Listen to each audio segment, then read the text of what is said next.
Well, welcome in. Post game. We got a lot of good things to talk about for a change.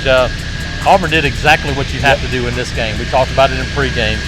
Get off to a good start, build some momentum, try to get your young guys in the game. They're able to do all that. Peyton Thorne plays pretty well. Cam Coleman, monster game. Yeah, you took care of business. That's the main thing. Yeah, you wanted to get your stars in, let them get their reps early, and then get to the other guys. You had 200-yard receivers in Keandre Lambert-Smith and Cam Coleman. Cam Coleman had 75 yards just through 3 drives for Auburn. Already had 2 touchdowns. Ended up having 3 on the day, which is more than the rest of his season combined. That's 5 for a total.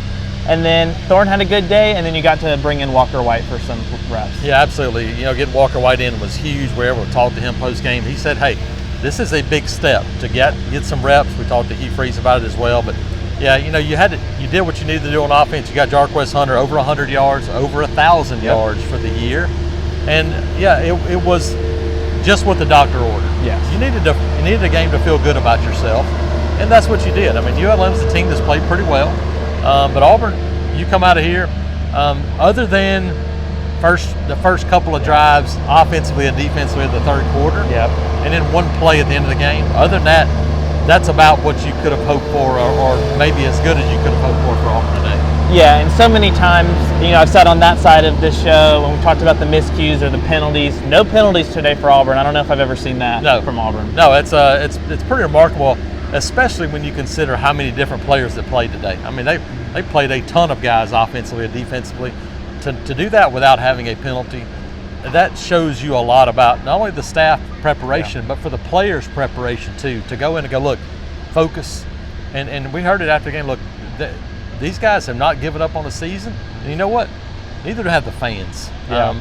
I don't know if we can go any further, Pat, but I mean, this place was full. 3-16, UL Monroe here. And people showed up. 11:45 a.m. That was impressive, and I wrote about it post game. Like, I don't know that people understand how important that is when you start talking about from a recruiting standpoint, program standpoint, retention standpoint. To see people that are still bought in, that showed up today. I thought it carried over to the field. Yeah, and I think we could definitely see it next Saturday when Auburn hosts Texas A&M at night. But overall, just Freeze talked about it post game. 12 for 17 on third down. He said maybe less is more. He said he really liked the plan, just really trying to execute simple things. I think that's something we could see when Auburn plays Texas A&M and Alabama, 2 top 15 teams next 2 weeks. Yeah, and I think some of that is staying ahead of the chains. Yeah. Not, third and longs are not. You're not going to have much success doing those. Auburn was able to get third and medium, third and short, and stay ahead of the chains, execute. I thought receivers made plays. We saw Malcolm Simmons with the touchdown catch. All in all, pretty impressive. We got a lot of sound behind us, but hey, short and sweet today. Appreciate you joining us. We'll have lots of coverage. Auburn Undercover. Follow us there, YouTube as well, so check us out.